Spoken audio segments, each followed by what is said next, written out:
ಬೆಳಗಾವಿ ಜಿಲ್ಲೆಯಲ್ಲಿ ನಮ್ಮ ರಸ್ತೆಗಳು ಅಪಘಾತ ಆಗುವುದು ತುಂಬ ಜಾಸ್ತಿ ಇದೆ.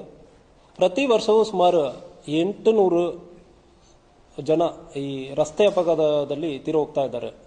ಈ ಅಪಘಾತದಲ್ಲಿ ಪರ್ಟಿಕ್ಯುಲರ್ ಆಗಿ ಕಬ್ಬಿನ ಸೀಸನ್ ಸಂದರ್ಭದಲ್ಲಿ, ಉಳಿದ ಸೀಸನಲ್ಲಿ ತಿಂಗಳಿಗೆ ಒಂದು 50ರಿಂದ 55 ಜನ ಸಾಯ್ತಾ ಇದ್ದಾರೆ.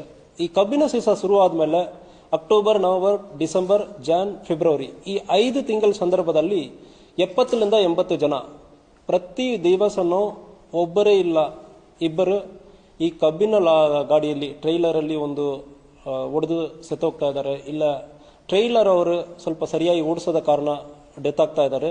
ಈ ಸೀಸನಲ್ಲಿ ಬೇರೆ ಸೀಸನ್ಗಳಕ್ಕಿಂತ ಈ ಸೀಸನಲ್ಲಿ ಸ್ವಲ್ಪ ಜನ ಡೆತ್ ಆಗುವುದು ಜಾಸ್ತಿ ಆಗಿದೆ. ಇದಕ್ಕೆ ನಾನು ಆಲ್ರೆಡಿ ಹೇಳಿದ್ದೀನಿ, ರಸ್ತೆ ಅಪಘಾತಗಳನ್ನು ನಾವು ತಡೆ ಮಾಡೋದಕ್ಕೆ ನಾವು ಎಷ್ಟೊಂದು ಪ್ರಯತ್ನ ಮಾಡ್ತಾ ಇದ್ದೀವಿ. 800 ಜೀವ ಕಳ್ಕೊಳ್ತಾ ಇದ್ದಾರೆ. ಇದರಲ್ಲಿ ಬಹಳಷ್ಟು ಅಮಾಯಕರಿದ್ದಾರೆ. ಅವರು ದುಡಿಯುವವರು, ಆ ಫ್ಯಾಮಿಲಿಯಲ್ಲಿ ಆ ಮಕ್ಕಳನ್ನು ಇಟ್ಕೊಂಡು ಹೆಂಡತಿಯನ್ನು ದುಡಿಯುವವರು ಈಗ ಸತ್ತೋದ್ಮೇಲೆ ಆ ಫ್ಯಾಮಿಲಿ ಪರಿಸ್ಥಿತಿ ಎಲ್ಲ ನಾವು ನೋಡಬೇಕು. ಅದಕ್ಕಾಗಿ ಈಗ ನಾವು ಒಂದು ಕಟ್ಟುನಿಟ್ಟಾಗಿ ಒಂದು ಕ್ರಮ ಕೈಗೊಳ್ಳುವುದಕ್ಕೆ ಪ್ರಯತ್ನ ಮಾಡ್ತಾ ಇದ್ದೀವಿ ಮತ್ತು ಆಫೀಸರ್ಗಳಿಗೆ ಸೂಚನೆ ಕೊಟ್ಟಿದ್ದೀವಿ. ಯಾವುದೇ ಕಬ್ಬಿನ ಲಾರಿ ಮತ್ತು ಟ್ರೈಲರ್ ಇರುತ್ತಂದ್ರೆ ಕಬ್ಬಿನದ ಲೋಡ್ ಇರುವಾಗಲೂ ಮತ್ತು ಲೋಡ್ ಇಲ್ಲದೆ ಸಂದರ್ಭಗಳಲ್ಲಿ ಕೂಡ ಹಿಂದುಗಡೆ ಕಡ್ಡಾಯವಾಗಿ ರಿಫ್ಲೆಕ್ಟರ್ ಕ್ಲಾತ್ ಅನ್ನು ಹಾಕೊಂಡು ಹೋಗಬೇಕು. ಇದನ್ನು ಪ್ರತಿಯೊಂದು ಫ್ಯಾಕ್ಟರಿಯವರು ಕೂಡ ಇನ್ಶೂರ್ ಮಾಡಬೇಕು.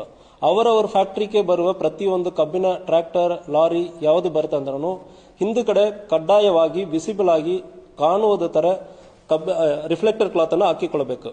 ಅದೇ ರೀತಿಯಲ್ಲಿ ಅನ್ಲೋಡ್ ಮಾಡಿ ನಂತರ ಕೂಡ ಬಹಳಷ್ಟು ಟ್ರ್ಯಾಕ್ಟರ್ಗಳಲ್ಲಿ ಇಂಡಿಕೇಟರ್ಸ್ ಇರುವುದಿಲ್ಲ. ಆದ್ದರಿಂದ ಕಡ್ಡಾಯವಾಗಿ ಪ್ರತಿಯೊಂದು ಗಾಡಿಯಲ್ಲಿ ಕೂಡ ಇದು ರಿಫ್ಲೆಕ್ಟರ್ ಕ್ಲಾತ್ ಹಾಕೊಂಡು ಹೋಗಬೇಕು. ಆ ಇಲ್ಲದ ಸಂದರ್ಭದಲ್ಲಿ ಖಂಡಿತವಾಗಿ ನಾವು ಕೇಸ್ ಮಾಡ್ತೀವಿ.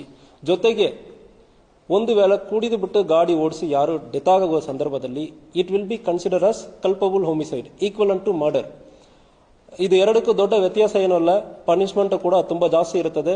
ಕುಡಿದು ಬಿಟ್ಟು ಗಾಡಿ ಓಡಿಸಿ ಯಾರೋ ಒಬ್ಬರು ಡೆತ್ ಆಗ್ತಾರೆ ಅಂದ್ರೆ ಸುಮ್ಮನೆ ನಾವು ಬಿಡಕ್ಕಾಗಲ್ಲ. 100% ನಾವು ನಿಮ್ಮನ್ನು ಅರೆಸ್ಟ್ ಮಾಡ್ತೀವಿ.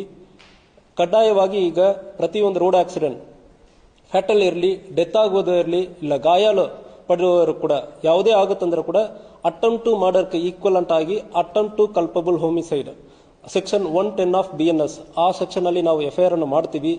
ಯಾವುದೇ ಕಾರಣಕ್ಕೂ ಯಾವನೋ ಒಬ್ಬನು ಕುಡಿದುಬಿಟ್ಟು ಗಾಡಿ ಓಡಿಸುವುದಕ್ಕೆ, ಅಮಾಯಕರು ಬಲಿಯಾಗುವುದಕ್ಕೆ ಪೊಲೀಸ್ ಇಲಾಖೆ ಬಿಡುವುದಿಲ್ಲ.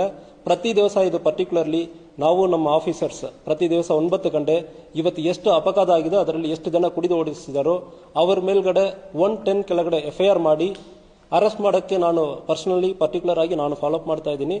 ಸೊ ಯಾರು ಕೂಡ ಕುಡಿದುಬಿಟ್ಟು ಗಾಡಿ ಓಡಿಸ್ತೀರಂದ್ರೆ ಜೈಲಿಗೆ ಹೋಗೋದು ಕಂಪಲ್ಸರಿ. DD ಕೇಸ್ ಹಾಕಿ ಸುಮ್ಮನೆ ಬಿಡೋದು ಇಲ್ಲ. ಇದು equivalent to murder, attempt to murder ಅಂದ್ರೆ ನಾವು ಟ್ರೀಟ್ ಮಾಡ್ತೀವಿ.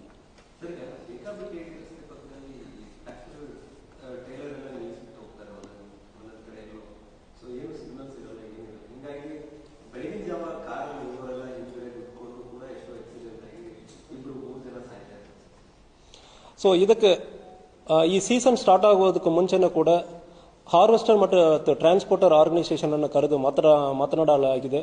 ಈಗ ನಾವು ಆಫೀಸರ್ಸ್ ಕೂಡ ಸೂಚನೆಗಳು ಕೊಡ್ತಾ ಇದ್ದೀವಿ. ಎಲ್ಲಿ ಒಂದು ಕಡೆ ಟ್ರೈಲರ್ ಅನ್ನು ನಿಲ್ಲಿಸುವಾಗ ಕಡ್ಡಾಯವಾಗಿ ರಿಫ್ಲೆಕ್ಟರ್, ನೀವು ಫಸ್ಟ್ ಆಫ್ ಆಲ್ ಪಾರ್ಕಿಂಗ್ ಮಾಡುವುದು ರೋಡ್ ಬಿಟ್ಟು ಕಂಪ್ಲೀಟ್ ಆಗಿ ಬಿಟ್ಟು ಜಾಗ ಬಿಟ್ಟು ಎಷ್ಟು ಜಾಗ ರೋಡ್ ಯಾವುದೇ ಕಾರಣಕ್ಕೂ ಕೂಡ ನೀವು ರೋಡ್ ಮಧ್ಯದಲ್ಲಿ ಗಾಡಿಯನ್ನು ನಿಲ್ಲಿಸಕ್ಕಾಗಲ್ಲ.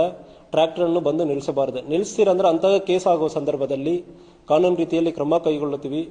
ಅದೇ ರೀತಿಯಲ್ಲಿ ಗಾಡಿ ನಿಲ್ಲಿಸುವ ಸಂದರ್ಭದಲ್ಲಿಯೇ ಕೂಡ ರಿಫ್ಲೆಕ್ಟರ್ ಕ್ಲಾತ್ ಅನ್ನು ಹಾಕಿನೇ ನಿಲ್ಲಿಸಬೇಕು. ಇಲ್ಲ ಅಂದ್ರೆ ಗಾಡಿಯನ್ನು ಕೂಡ ನಾವು ಸೀಸ್ ಮಾಡಬೇಕಾಗುತ್ತದೆ ಕೇಸಿಗೆ. ಇದು ಒಂದು ರೀತಿಯಲ್ಲಿ ಈ ಬೇಸಿಕ್ ಜವಾಬ್ದಾರಿಯನ್ನು ಹಾರ್ವೆಸ್ಟರ್ ಮತ್ತು ಟ್ರ್ಯಾಕ್ಟರ್ ಡ್ರೈವರ್ಸ್, ಇದು ತುಂಬಾ ಈಸಿಯಾದ ಕೆಲಸ. ಒಂದು ರಿಫ್ಲೆಕ್ಟರ್ ಕ್ಲಾತ್ ಅನ್ನು ಗಾಡಿ ಹಿಂದುಗಡೆ ಹಾಕುವುದು ಈಸಿಯಾದ ಕೆಲಸ. ಈ ಕೆಲಸ ಆಗಲ್ಲ ಅಂದ್ರೆ ರೈತರಿಗೆ ಅನ್ಯಾಯ ಆಗ್ತದೆ. ಗಾಡಿ ಅದು ಕಬ್ಬಿಣದ ಲೋಡ್ ಆದ್ಮೇಲೆ ಅದು ಸ್ಟೇಷನ್ ಕರ್ಕೊಂಡು ಹೋಗಿ ಅದು ಪ್ರಾಸೆಸ್ ಮಾಡೋದಕ್ಕೆ ಡಿಲೇ ಆಗುತ್ತದೆ, ವೆಯ್ಟ್ ಕಮ್ಮಿ ಆಗುತ್ತದೆ. ದಯವಿಟ್ಟು ರೈತರು ಕೂಡ ಪ್ರತಿಯೊಂದು ನಿಮ್ಮ ಟ್ರ್ಯಾಕ್ಟರ್ ಡ್ರೈವರ್ಸ್ ಕಡೆ ಮಾತಾಡಿ ಕಡ್ಡಾಯವಾಗಿ ಅವರ ರಿಫ್ಲೆಕ್ಟರ್ ಕ್ಲಾತ್ ಅನ್ನು ಹಾಕೊಂಡು ರೋಡ್ ಸೈಡ್ ಅಲ್ಲಿ ನಿಲ್ಲಿಸಬೇಕು. ರೋಡ್ ಅಡ್ಡ ಹಾಕಿ ಯಾವುದೇ ಕಾರಣಕ್ಕೆ ನಿಲ್ಲಿಸಬಾರದಂತ ನೀವು ಕೂಡ ಪ್ರತಿಯೊಬ್ಬರು ಜವಾಬ್ದಾರಿ ತಗೊಳ್ಬೇಕು. ನಿಮ್ಮ ಏರಿಯಾನಲ್ಲಿ ಒಂದು ಕಬ್ಬು ಲೋಡ್ ಆಗುವ ಸಂದರ್ಭದಲ್ಲಿ ಯಾವುದೇ ಒಂದು ಜೀವ ಹೋಗೋದಕ್ಕೆ ನೀವು ಯಾವುದೇ ಅವಕಾಶ ಕೊಡಬಾರದಂದ್ರೆ ಹೇಳ್ಕೊಳ್ತೀನಿ.